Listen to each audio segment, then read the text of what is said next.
thanks for joining us. We're going to give a couple of minutes for everyone else to join in. So you still have some time to grab your coffee, and we'll be starting in, I think, just some 3 minutes or so. Let us know where you're actually joining us from, which parts of the States. Really curious to know. Nice. We actually see some comments coming through. So we have people joining from Canada, actually, and from Amsterdam, even, New York, New Jersey, Virginia.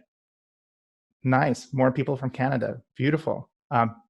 Small request, and actually we can do this right now before the webinar begins. So when you're responding in the chat window, where it says to and all panelists, if you could just change that to all panelists and attendees so that everyone participating in this webinar can see your comments and questions and where you're from currently. So we'll be starting in just a minute. Well, it's really nice to see so many people join from all different places. And I'm going to invite the panelists to join as well now, and then we'll start the webinar. And so the webinar today is about connecting all the dots between your earned, owned, and paid media channels. And we have some experts in those two fields today to help us get through this tricky terrain. And without further ado, I'm actually going to introduce us to the panel.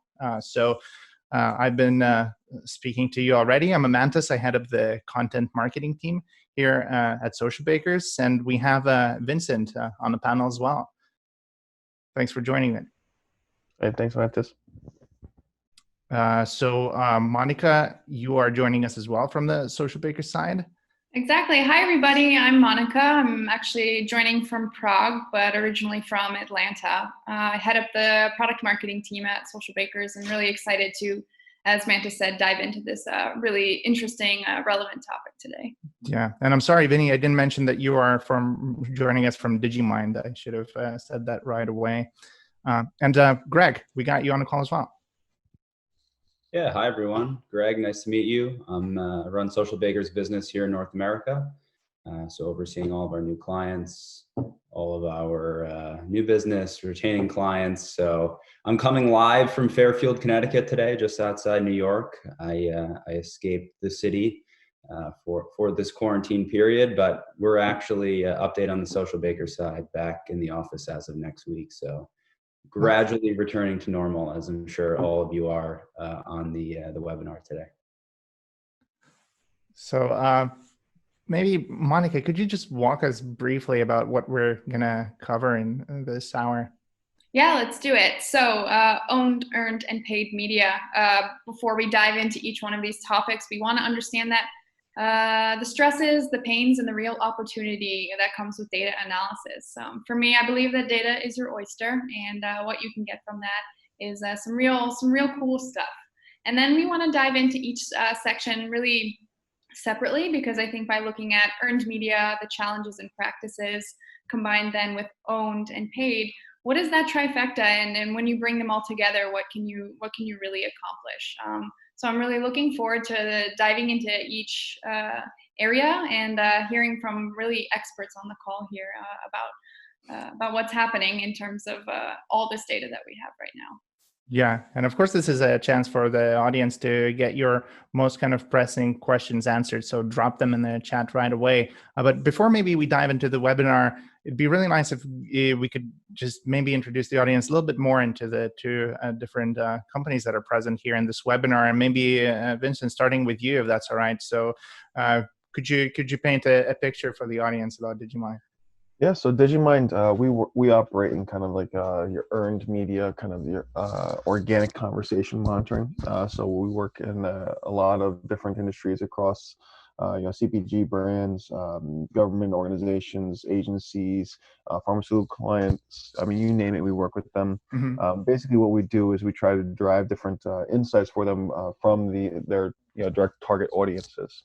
That will help them to drive their overall content creation, any type of product innovations, anything that would be related to overall brand impact or brand heat, as some of our clients have been calling it. Yeah, cool. So yeah, we'll learn a bit more about what you do soon in the presentation. And Greg, do you want to give us a brief description of Socialbakers? For sure. I mean, everyone likes to start off with a little company Kool-Aid to get the webinar started. Socialbakers, we are a global company. We've been around for going on 11 years. We have over 500 employees, and we are a social media software company. So helping our clients in all facets of social, everything from planning their campaigns, reviewing their content, actually executing that content, managing their communities, working with influencers, and kind of bringing that all together and really understanding how they're performing on social. We work with many clients in just a few of those facets, some of them to provide a complete solution. So we'll really specialize more on the owned and paid side of social. And we work with partners like Digimind to help a lot for our clients to understand earned media, just to kind of tie everything back in to the webinar today. And then influencers is somewhere between owned and paid. And we can talk about how that sort of weird new channel fits into the whole thing here. But that's your Socialbakers update. Yeah, that'll be interesting to hear. And so again, just a reminder for us, if any of you haven't switched who you're responding to in the chat, so do that now. It'll be a nicer kind of two-way conversation between everyone in the audience. And really, this is your time to get your most difficult questions answered. We'd perhaps like to start with a poll, and I think I know what answer I'm going to give here, but which areas do you find the most challenging for you when it comes to data?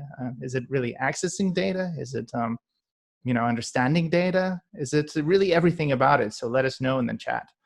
I would say that for me, I don't know, Monica, what's your experience here? Well, it's tough. I mean, I think the challenges are also the most exciting part. So the understanding data side, right? You're going to get from it. And for me, I've never been a fan of charts and graphs, and definitely more sort of the wordsmith side. So it's been cool working at Socialbakers and really combining that understanding versus, actually then making sense of it. Yeah, really interesting responses from the audience, like getting a 360 view of everything that's happening. Definitely a struggle. Actually, we have some people saying that getting access to SEO data is a struggle. Yes, I deal with that problem for sure. Some B's coming through. For me, it's a C. I would say everything to do about data is a problem. And that's actually what we see in the need in terms of skill set in marketing nowadays, is that really most people are looking for kind of marketers that are able to work with data really well. And honestly, it's a challenge. And in our marketing team, we do it every day, and it's still challenging. Yeah, I liked in the chats, Kirsten wrote, it's also understanding, accessing, and then using data. It's a really additional sort of facet of it. If you have a hold on it, so what's next? I think that's it. Yeah, what happens next?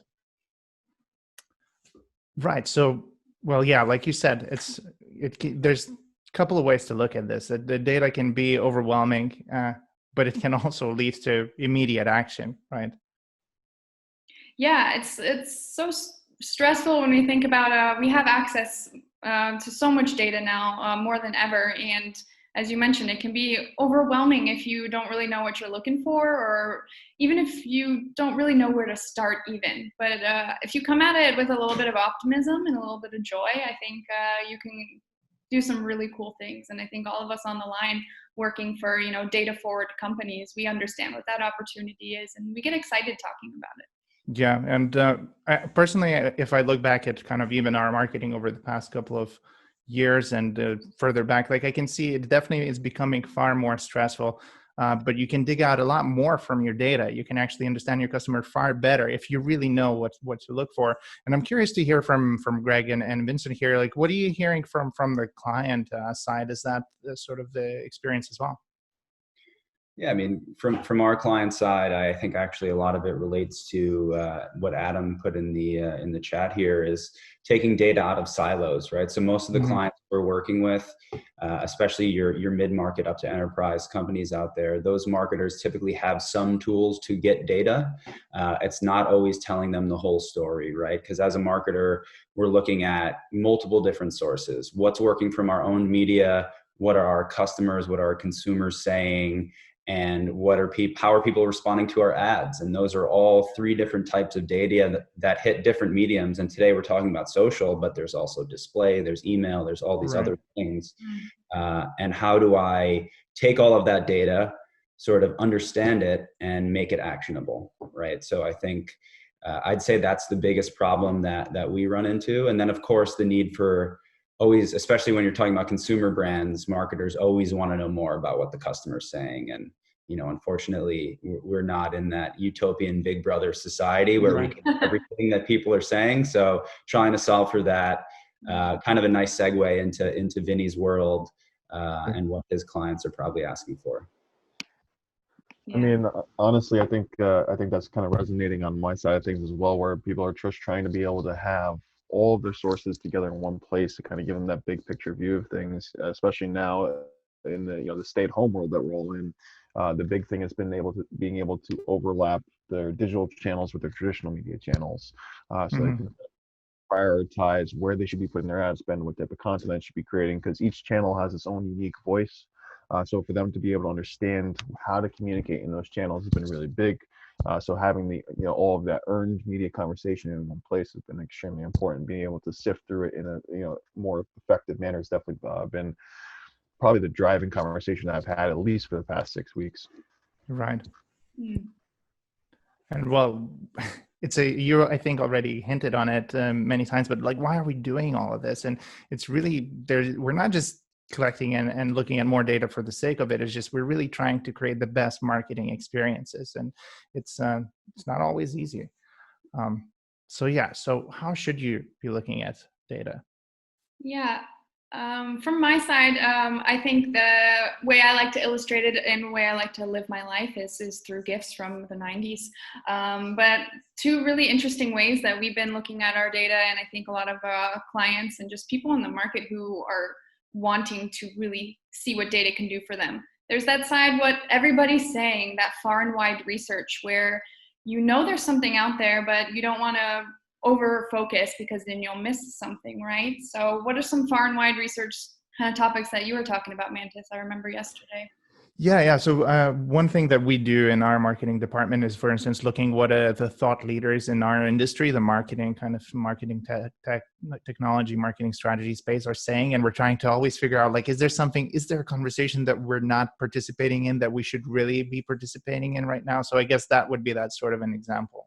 Yeah. And then the second side of things that really works well in complement is that more action focused, as Greg was mentioning. You really then, it's always great to do the research. You could get lost in it forever, but we have to get things done as marketers as well. So what insights can we actually act on? What are we hearing from the market? And what do I actually need to give my audience in terms of, time, energy, content? And if you're really listening to specific things, like for example, sentiment, you can hone in and really make the right move in an effective and pretty quick way to continuously adjust and serve your audiences. Yeah. Like literally in our social media team, we sit down on this kind of twice a month, and it's like you look back at your past 2 weeks and you try to pinpoint the post that really got the most engagement, and you're like, okay, let's see how can we do more of that and iterate. Yeah.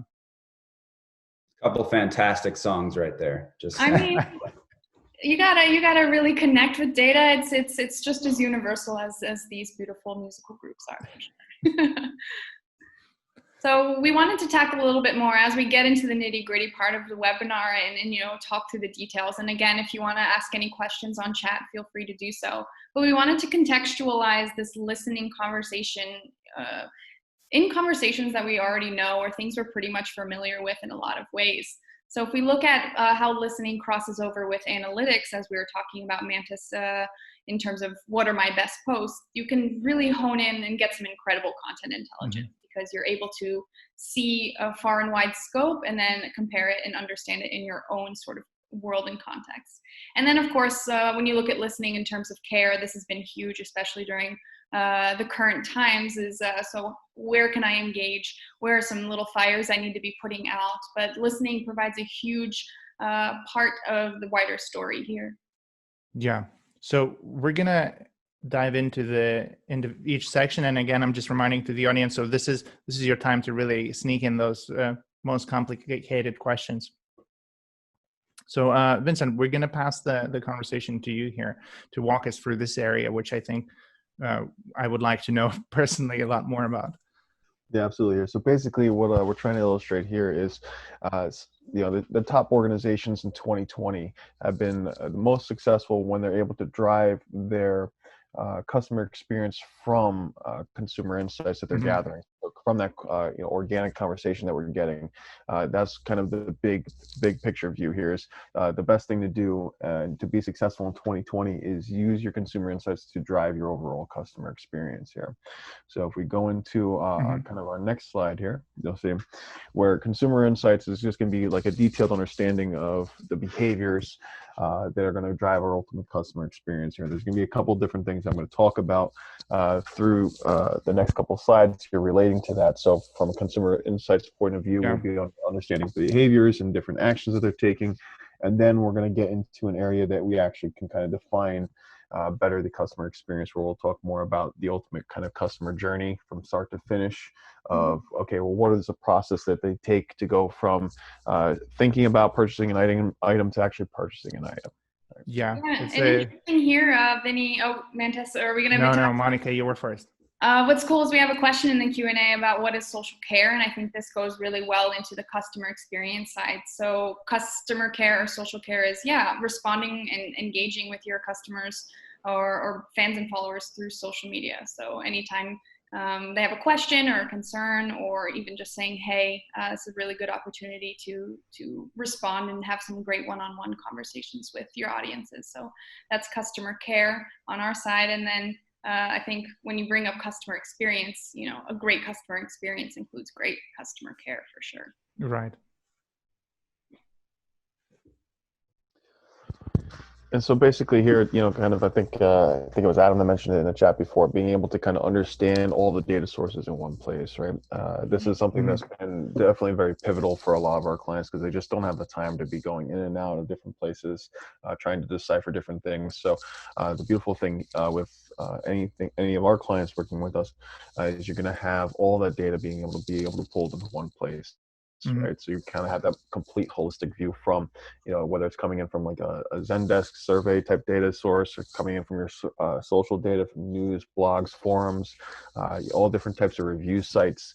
So you're really able to kind of decipher and see that big picture view of how your consumers are actually perceiving your products, your brand, so on and so forth, to be able to analyze it into specific, end goals here as well.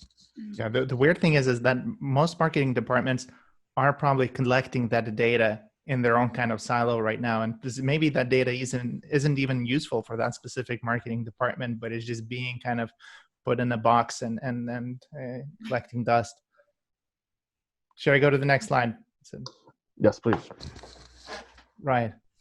So this is just our marketing department having a little bit of fun here, where most people think there's the 3 KPIs for social campaigns. There's actually a heck of a lot more here, right? So the big thing here is being able to drive content strategy through these consumer insights. So there's not just kind of 3 facets of your campaign successfulness. It's not going to be overall engagement, reach and everything like that. You also want to be able to understand what defines you for your audience, from the different passion levels to pain points that they have, what are their wants, their needs, desires.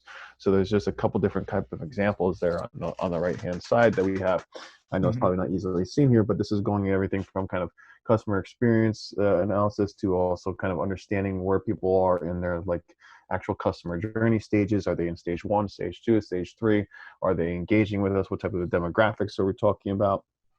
Are they going to be involved in specific regions? What's going to be more known trends versus unknown trends? So being able to identify that type of stuff.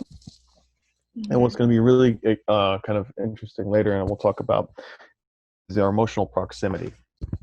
Okay, so when I'm talking about emotional proximity, this is going to be more along the lines of when you're trying to kind of identify those, really personable stories, the ones that really kind of connect with people for your overall brand advocates, who's going to be your passive lovers versus active haters and things of that nature. So you can kind of really make that human connection that we all need right now. So this will be one of the ways that we're going to be able to do this here.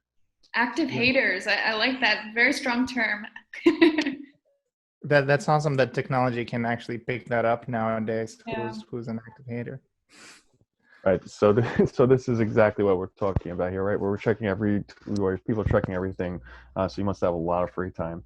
This is us being able to kind of bring everything into the same place for you, right? So when you go into our next slide here, this is going to be the ability to kind of discover the different market trends of things, right? Because you're going to be able to have all of those different sources in the same place, and you leverage this type of information for understanding industry trends, product innovation pieces, things of that nature.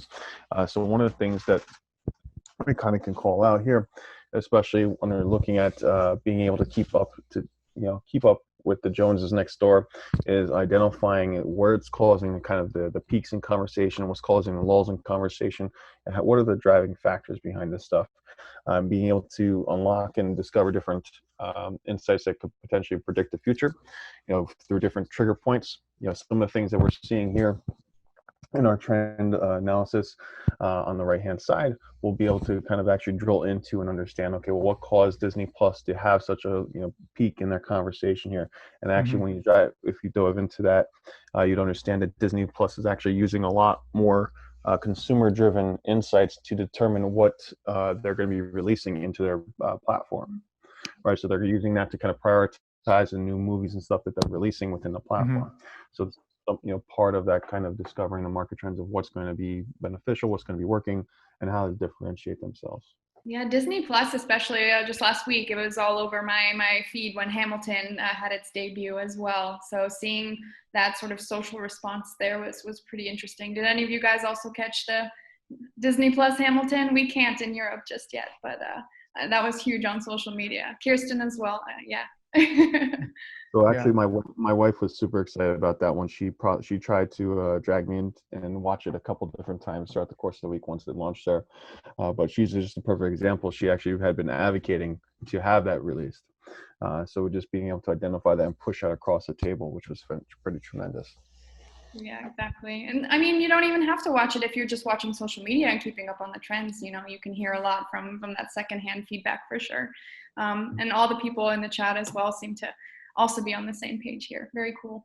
Yeah. By the way, anyone tried Quibi yet? No. No, I mean neither. Vinny, you have a question in the chat about your slide. Adam has a question for you, asking what is the slide showing? Okay, so this on the right hand, this is actually taken from a stay-at-home report that we just did. We did a full kind of industry now. We did a analysis of the 10 top industries now that everybody's in our stay-at-home kind of life point, I guess is what we'll say. So this is just kind of illustrating the trend of conversation upon different release of different things here. So this, you'll see there's kind of the trend marks across the top streaming apps that people are using right now in the US. Okay. I actually think we put in there the rise of stay-at-home industries into that chat box for you guys. Yeah, definitely get the full report. There's so much more in there. It's a pretty long, in-depth document. I think some 100 data points in there. 130 is last I checked. so Nice. Quite a bit. All right, I'm gonna head forward in the presentation. Okay, so this is just the truest fact of them all, right? If you can't have unhappy customers if you don't know about them, right? Right. Yeah. This is an area where we're going to start talking more about mapping and analyzing that overall customer journey. Okay, so this is kind of interesting because regardless of the industries that you're working in here, there's basically kind of 3 steps that we take for mapping overall customer journey analysis here, right? It's going to be understanding the awareness and consideration, the actual purchase, and then kind of post-purchase behavior.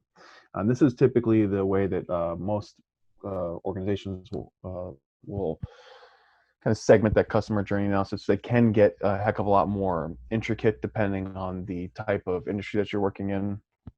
to incorporate everything from identifying different desires, expectations, to reactions that they're having, what's kind of driving the overall sales cycle of this stuff. So depending on what you're looking at, it will be, a little bit more simplified or, I guess, complex, right? So I actually put an example of a customer journey analysis that was just recently created on the next slide here to give you guys more a real life example of this. So this is the example of kind of a customer journey mapping. The overall purpose of this was to help move target segments to the more advanced stages of the sales funnel to actually make that purchase decision here. And the timing of this was right around when the Google Chromebook was gaining momentum in the space. So HP was actually trying to combat them with that convertible laptop that they just created. So they want to understand where they really were in things, right? So this is kind of cool. They kept it very simple where they did 4 different stages here, right? So we have our pre-purchase stage, which was need recognition, informational search, evaluation of alternatives. We have the purchase stage here, which is the behavior and emotions of just when things were just purchased. And then you'll see when I was talking about that emotional proximity, right? The reason that the emotional proximity is really important here is because in stage 3, the adoption and rejection after the actual purchase. So what they want to do is they want to understand what was driving people to actually like their products versus hate their products. So that they could actually use them to kind of drive our overall content and say, okay, well, this is things that the people liked about them. Let's continue down that trend path. And from there, this is things that people hated about them. So let's send that back to product and have them improve those spaces here. So this will allow them to have a little bit more understanding of that consumer journey here, because ultimately this did end up helping to drive that sales functionality here to help them kind of get into a better market share of voice when competing against things like the Google Chromebook. Right. Yeah. This is, I can really relate to just the importance of kind of trying to get every data set that's available to understand the customer journey overall nowadays. And it's all the talk in most marketing meetings. It's like, how can you understand that touch point better or the next touch point, right? Yeah, and imagine just how much data and, or insights could be lost if you don't really have a streamlined process to get those insights to the right people, and it just stays on social or stays in its silos, as was talked about on the line. That can be pretty depressing, I think, for a brand. And this is exactly the point here, where they were really trying to understand the unique voices across those channels and how their teams could effectively, market to them, right? This was definitely kind of very insightful, and I think a really good real world example of just what I was talking about in that previous slide. So I wanted to give you guys a little bit more real world flavor to that. Right. So this is where Digimind kind of fits into the picture, right? Exactly. So this is kind of how Digimind fits into all of this, right? Where this is your earned conversation, right? So there's gonna be enablement of consumer trends and insights, identification, overall brand performance, competitive intelligence. So, the examples that were given today is going to be more consumer and industry related. You had a little bit of a taste of some competitive intelligence when we were looking at the kind of the Disney Plus versus Quibi versus Netflix and such there. But these are all different things that can kind of be ascertained through Digimind here, because you have that big data where you can't really understand everything, and Digimind just makes it a lot more easily digestible for you. Perfect. Would love to hear from the audience in the chat how anyone at their company is using earned media right now. How are they harnessing that to inform their campaigns, how they're handling their customer experience? Drop it in the chat so we can keep this interactive. I know we're extremely entertaining, but it's always fun to gain engagement from the crowd. All right. Well, the next section, just as important, on media. And Monica, maybe I'll let you start here. Sure. I think it's a great transition from earned to owned. If we can also really digest it from a use case perspective, that's what Vinny was doing, and understanding, okay, so we have this data. What does that really mean to us? What am I trying to do? And I think some of the use cases we want to spend a little bit of time talking about today is a brand reputation, and of course, as we mentioned, understanding your audiences. And even really this campaign measurement goes hand in hand, because you can learn so much from all your different data points and data sets, but it's really going to also depend on who you are and what you're looking for. It's all, when you're looking at a data set, and if you're working in Mantis's department compared to mine, we're getting different things from the data. So we also really need to be super honest about what we're trying to look for. And it's not going to be the same view. Yeah, good point.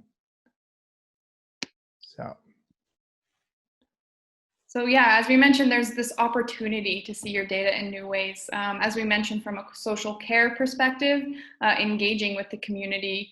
And then on the opposite side of this is you're going to look at data differently if you're then going to be creating compelling social content.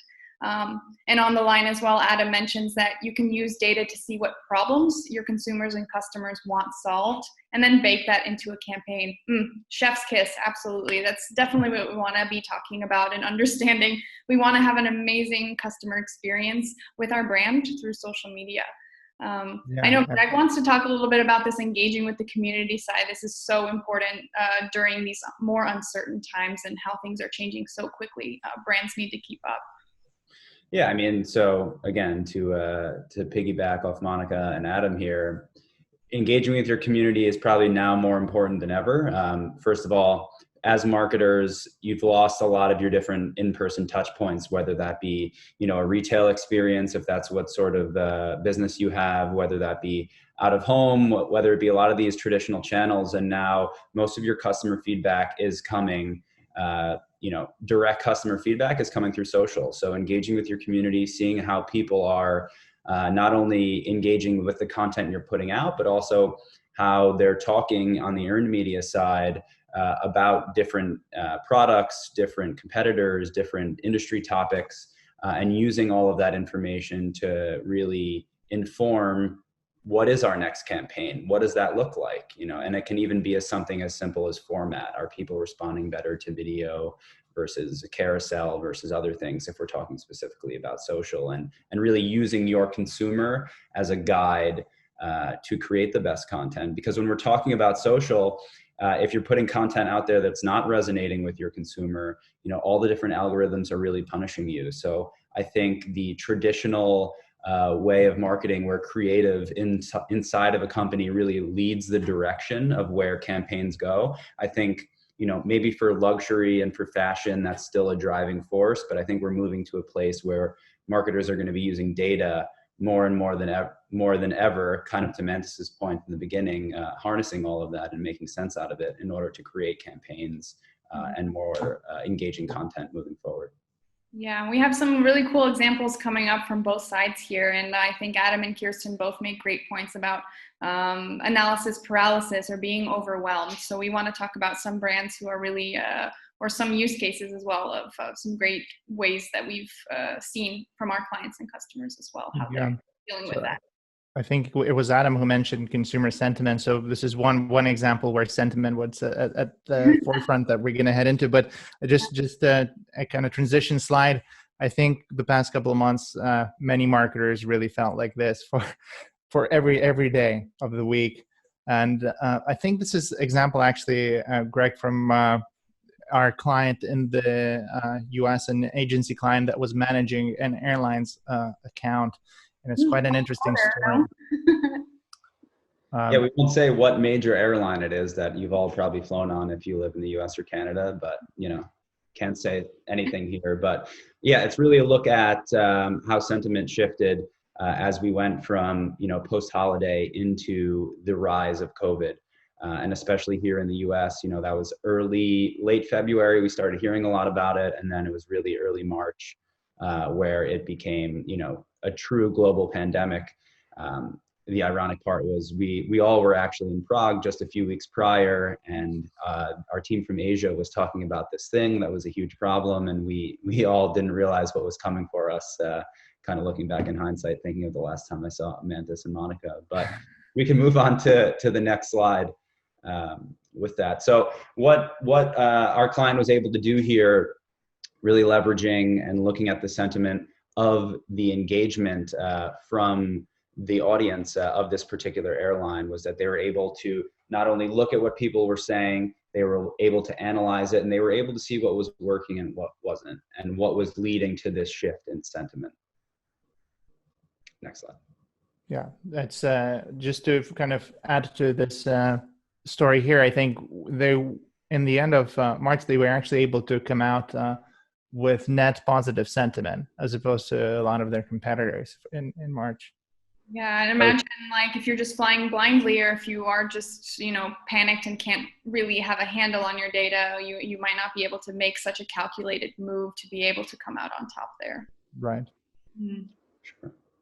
Well, as we consider sentiment, but also other types of data points, I think it's really another time for another important GIF. But it's about really understanding what audiences are saying and what they're feeling, and then also analyzing those waves and patterns, because a one-off comment may be completely different from, your general patterns of your brand perception, or what your perception is of your content as well.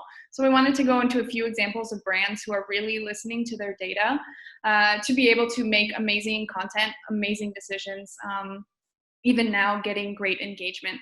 So the first brand I want to talk about and give a shout out to is Glossier. I don't know if anyone on the line is sort of familiar, but they are definitely skincare. They are definitely this natural beauty, highlighting, what's great about your own face. And what's cool is they don't describe themselves as much as a beauty company as they do a technology company. It's a pretty interesting way they approach things. And if we go to the next slide, their CEO, Emily, has really talked about how they use technology and social media. I think they're basically a social media cult brand. They're doing things differently in the beauty community. They're really looking and paying attention to the channel. The second thing they're doing is understanding what you can discover there and what you can do. And then they're able to really do this listening at scale that we're talking about, bringing together earned, owned, and paid. And they're killing it with the customer experience, because they are relying on user-generated content and feedback to really make amazing decisions. And we'll send this presentation out. There's a link to the podcast where she talks about how they really have a social media forward strategy that I would definitely recommend. Yeah. There's maybe Monica, I'll let you finish this before we dive into some of the questions coming in. But yeah, that sounds great. So just one more on Glossier. I wanted to spend some time on looking at one of their posts, and you can just see how much data comes in on one post. So Mantis, if you just click the animation one more time, just how much you can learn from one post is pretty insane. You can see sentiment, you can see, virality or interactions. You can check out content formats, what content's working, what images are working, what text is working. So imagine that at scale, right? On one post, you can get so much data, but then on all your owned content. And then if you look at, as we talked about, and Vinny talked about, competitor content, it's just like, if you have all this data on one post, imagine what you can do when you can spot patterns across all posts that are really happening on social media. Your content strategy can really be super data driven, which is why I think we're all really here, to understand just how many little gems you can find in your content on social and from your audiences.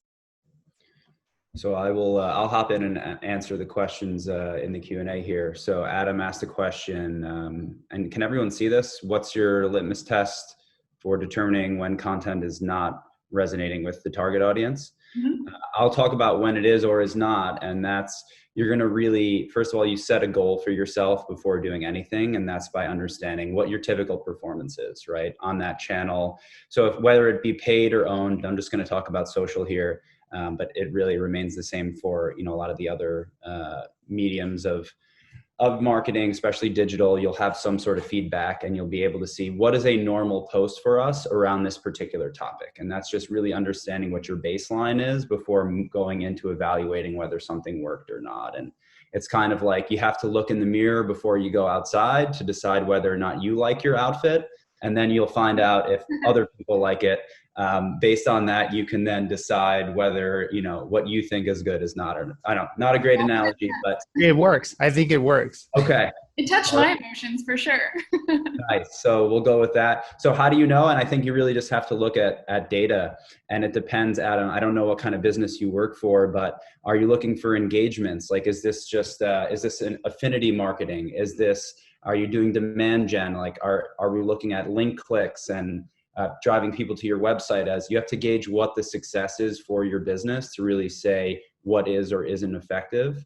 and then just find what your average baseline is for that particular product, that particular service, whatever it may be that you're marketing. And then you can make a decision. And you can also look at your competitors' content and see what is the average for them in terms of engagement, in terms of views, what have you, and get a sense of, well, I look good in the mirror, but how good does everyone else look, right? If we're going to stick with that analogy, it's so important to see that.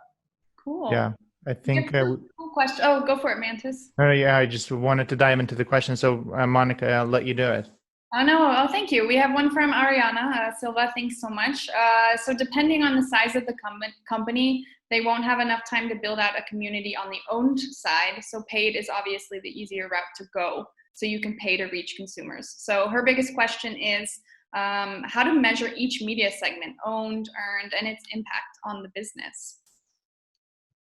Who wants to take that one from the group?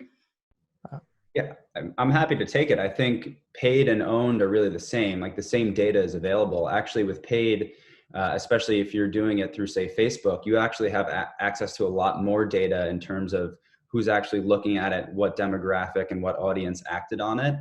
I think, and we're going to get to it later in the presentation, the biggest problem with paid is typically if someone's doing it in-house, that data is siloed.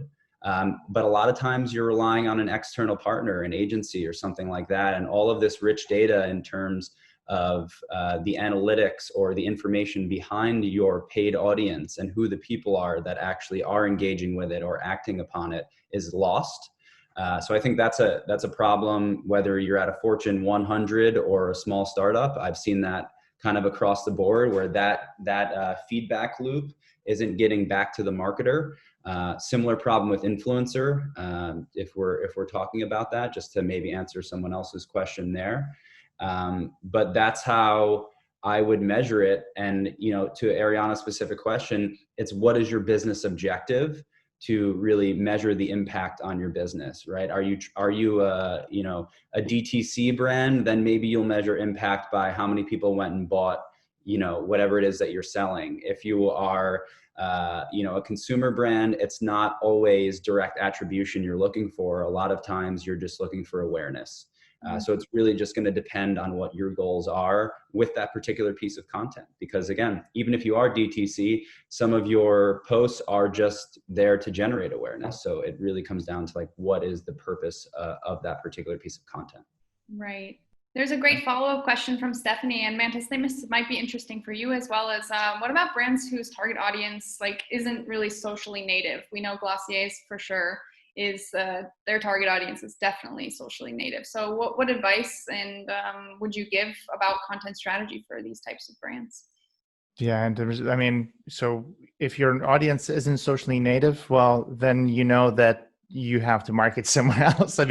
If your audience is somewhere else, you will have to build a strategy for that particular medium, whether it's print, go for it and do it. But also be mindful that without kind of testing if it's socially native or not, you don't really know. So maybe you could be actually, and consumer behaviors do especially change, especially if we look at the past 3-4 months, the consumer behaviors change so much that I would be afraid to make such bold assumptions that our audience isn't on social. There very well could be. And look at what happened to TikTok, how quickly the audience did move to that platform. Mm-hmm, absolutely. I'll hop in and answer Adam Golson's question here. I think this is pretty applicable to a lot of different situations. He's working for an agency in the entertainment space where they're working with different shows or movies. And it's usually for a 3 to 6 month period around, maybe when they're hitting theaters or being released. So he's wondering the best way to incorporate social listening and social analytics to drive creative for those shows or movies. We actually work with quite a few clients to do this, from Sony to Warner and some others that I'm not sure if I'm supposed to name, so I'll stop there. But this is the same if you work at a company and you're releasing a new product, or if you're releasing a new product line or division. And how do you use that? Well, it's looking at what has worked for others, right? So if you're releasing, and we'll use the movie example, if Pixar is releasing a new movie, they're going to go out and look at what was the best content that resonated for all of the other, family-oriented animated films over the last 2 years, and they'll take titles that they feel that this particular movie is going to target, right? So who is the audience? And you can look at other pieces of content that have worked to get an idea. What is the best channel to reach these people on? What format works the best? And you can even get ideas of creative. And then by using earned media, you can see how did the consumers react to those different campaigns that were promoting these films. Another example I like to use outside of entertainment was Lululemon. Everyone knows them. Great yoga pants. I'm wearing a t-shirt right now, extremely comfortable, right? But last year they decided to launch a dry shampoo. So they have a very strong brand, but now they're moving into the beauty space, and going up against other multi-billion-dollar companies to release something that they really don't know about. And they used social to look at what was, when you look at dry shampoo, most effective. What should the messaging be? What should it look like? So a couple long-winded answers there, but I think that's a problem that, almost every company innovates and launches new things, and you need to use this information so you're not kind of driving blind and forcing a message that maybe won't hit home. Mm-hmm. It's a great point from the movie side of things. Kirsten in the chat also brought up, I think it's a well-known example of the Sonic film as a good example of social listening, when the first posters or first ads were coming up and people are like, that's not the Sonic the Hedgehog I know. And they actually delayed the release of the movie and not drew him. That's not the type of technology that's being used, but they changed Sonic because they wanted all this positive feedback coming in be positive in the end, not just like a bunch of people being super upset and then releasing the movie anyway without any sort of like with your ears closed and like, I don't want to hear it. So that's a perfect, very cool example, Kirsten. Thank you. Yeah, there's just brilliant questions coming in from the audience. I think maybe we have to move ahead, but maybe we can get to some of these questions. They're really good. Yeah, exactly. We want to share one more example from the beauty space because I think we can learn from some of their really cutting edge approach to content. Benefit, one of our customers, they really use this understanding of their data and analytics from a global and actually sort of local perspective. So what's cool about their use case is they really understand that there are missed opportunities if you don't develop local content, because especially then you're missing out on all those local insights in such a nuanced and understood way. So what I think is very cool about them is they check on differences. They really pay attention to nuance in humor and message. And even formats they're changing based on the understanding of the different feedback they're getting from their social content.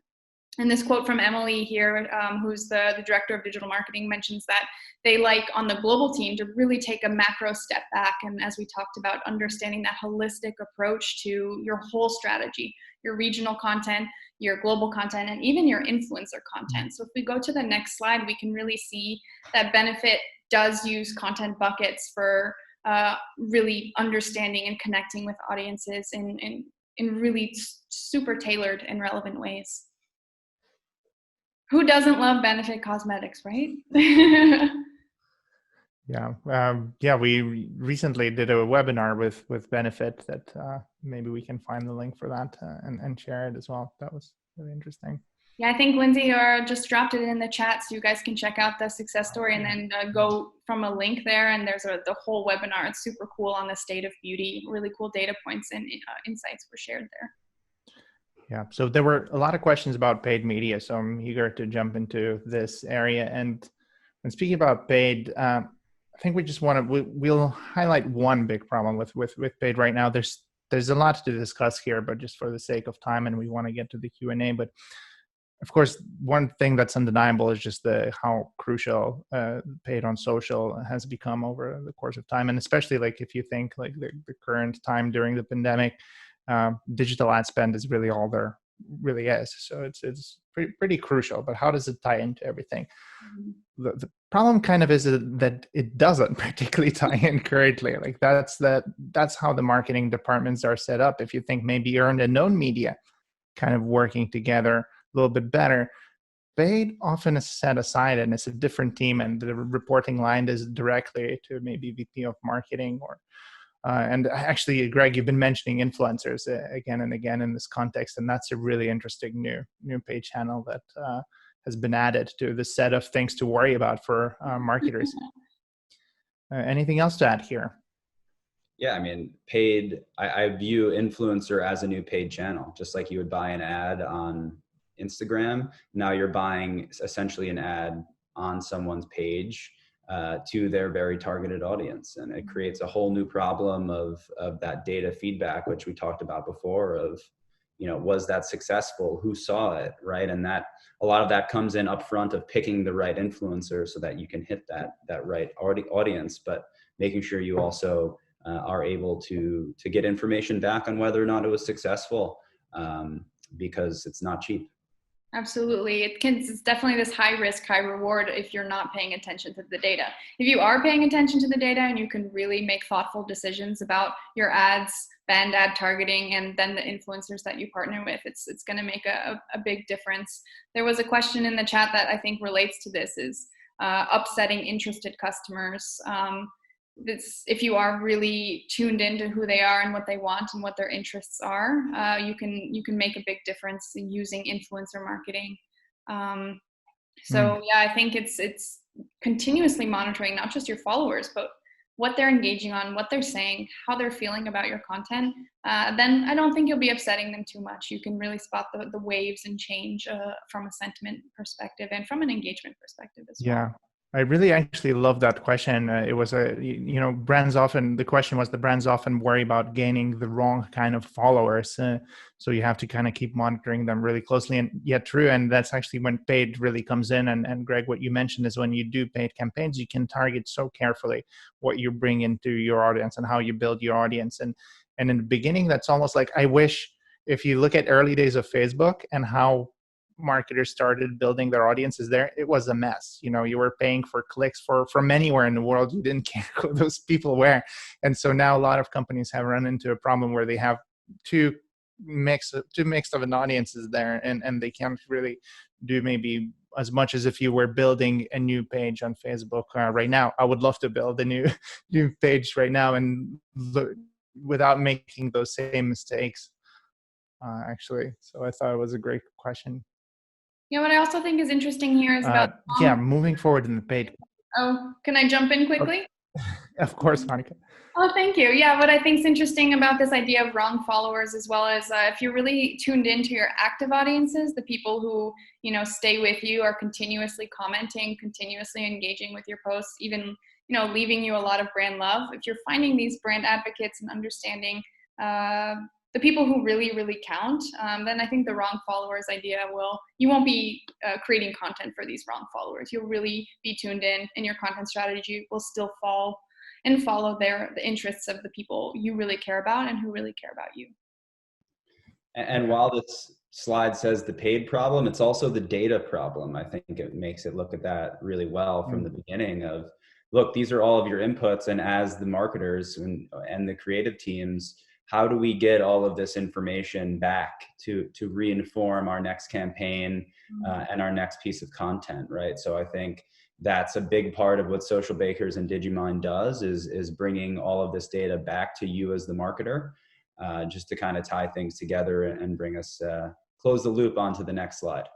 Yeah, and that's, I think we're a bit guilty of this too. Is just if you think about the amount of money that you spend on paid and the amount of conversations is generating in terms of compared to what's being generated organically, it's overwhelmingly more. And somehow when you think of community care, often brands really do focus on the organic side of community management. There's so much happening on paid, and there's so much insight to be drawn from conversations on paid. And it's actually often like quicker insight. Like if you're testing new audiences, like if you're just growing your brand and you want to check in, like what happens if we kind of do this or that, it's that feedback is so quick.